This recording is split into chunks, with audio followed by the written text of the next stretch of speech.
Hi Libra, this is Jav. Welcome pa sa ating channel. By the way Libra, this is your timeless reading. Gamitin ang reading na ito bilang gabay lamang. Kung naka-resonate kayo, comment down. Tandaan Libra, ito ay general reading. Kunin nyo lang po kung ano ang naka-resonate sa iyo. This is for you Libra.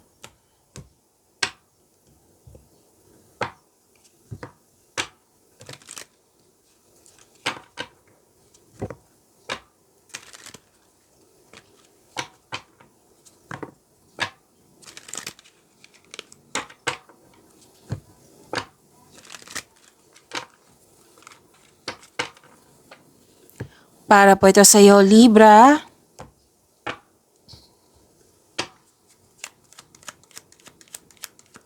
Maraming salamat po sa inyong patuloy na suporta, sa mga nag-donate, sa mga hindi nag-skip ng ads, maraming salamat po. Sa mga hindi pa nag-subscribe, subscribe na po kayo at click bell notification para malaman nyo na may bago tayong video. Para sa mga gustong magpa-reading po, comment po kayo ng personal reading. Again, comment kayo ng personal reading and check my reply sa comment section.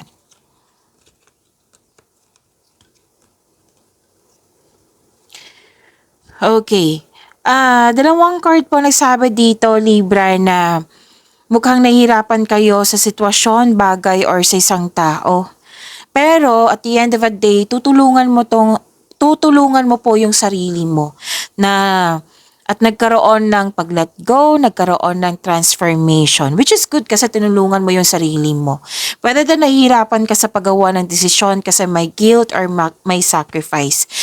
So kung hindi kaya, then ask for help. Okay, Libra? And may ending with new beginning.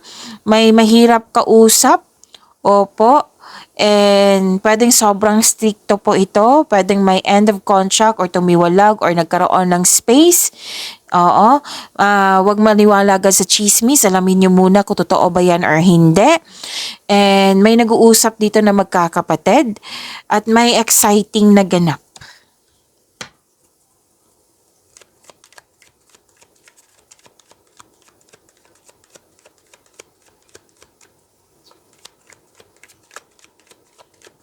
Energy ni Libra.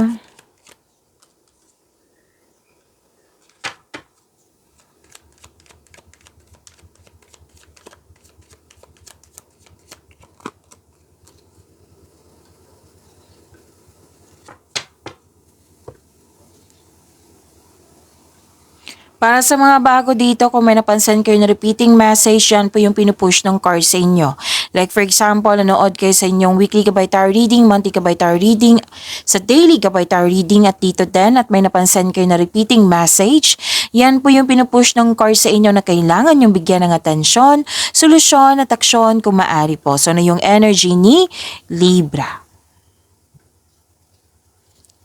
By the way, Libra, kahapon po, basta magkasunod lang po sila, hanapin nyo po sa channel natin. May weekly gabay tarot reading kayo. So, panoorin nyo po kung gusto nyo po.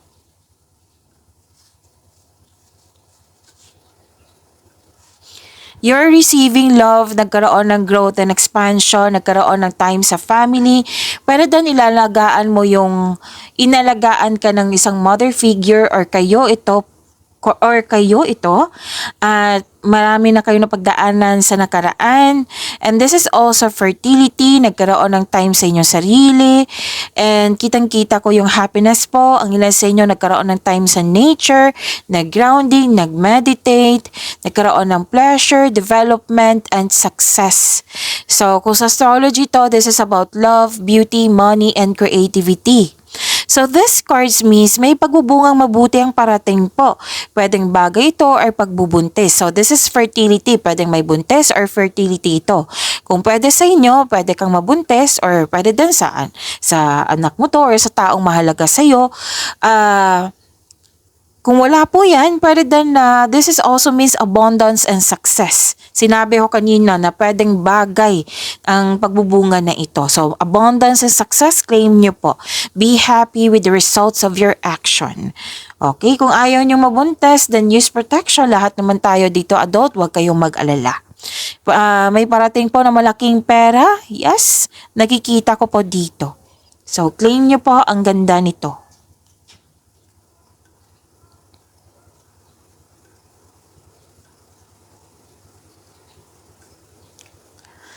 Okay, ito na ang oras na mag-take action ka na sa matagal mo ng plano, proyekto ba ito or ideas.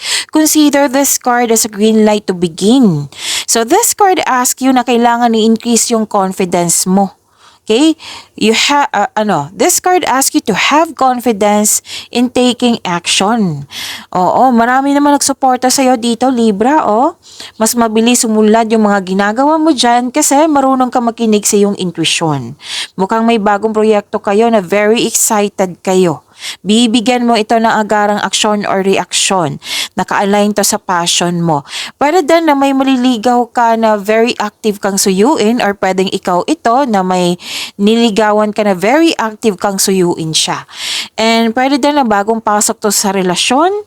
Oo, so sabi ng card dito na enjoy yung getting to know each other stage nyo. Okay?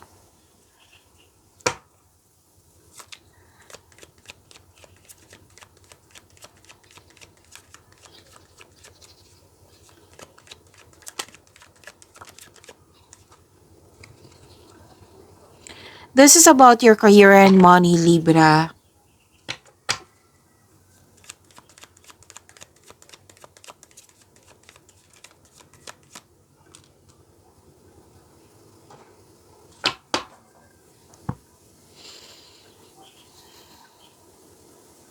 Sa career and money nyo po, nakikita ko dito na may celebration.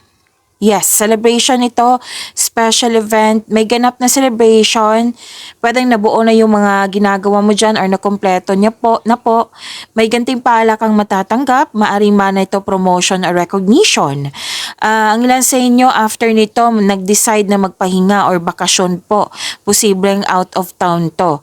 May celebration talaga dito, yung project natapos na, yung mga ginagawa nyo dyan natapos na, kasi may end of contract din dito, pwedeng nag-celebrate din kayo.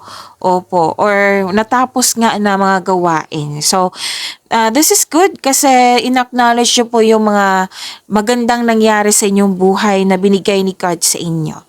Okay, so this is good.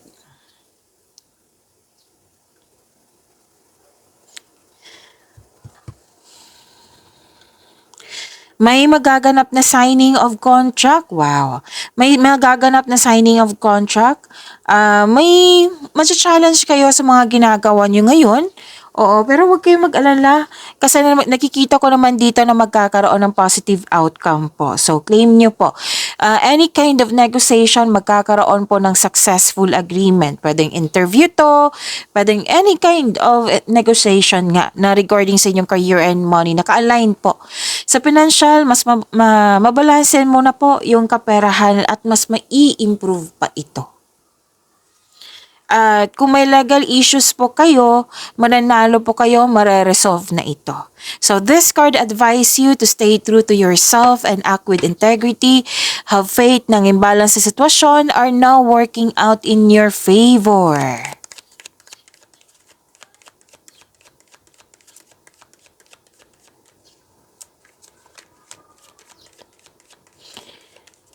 Love life, self-love, partnership, and romance ni Libra.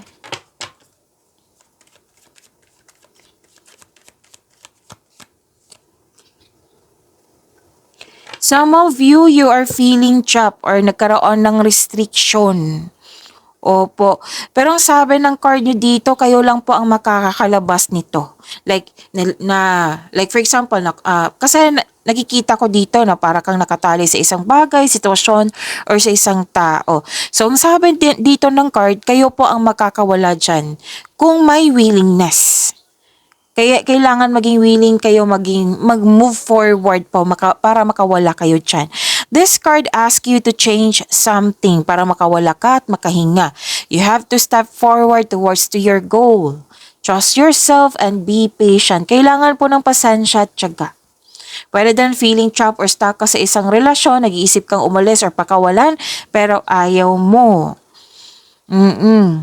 So, sa mga single dito, feeling stuck ka sa nakaraan. So, lahat kayo, kailangan nyo mag-move forward, kailangan nyo pakawalan yung sarili nyo. I think sa isipan nyo to pwede nag-overthink kayo kasi lumulundag yung mga cards nyo kanina. So, kailangan magkaroon ng changes. Tulungan niyo po yung sarili niyo. Okay?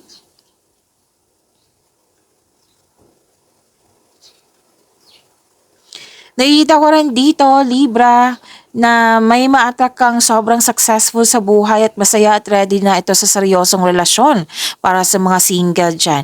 Sa mga marelasyon sa buhay mag-asawa, oo, nakikita ko naman dito yung satisfaction and happiness, love and happiness overflow. Nag-overflow po yung abundance, yan. Deserve nyong mag-relax at mag-enjoy. Pag-imanin nyo po yung blessings sa binigay sa inyo, Libra.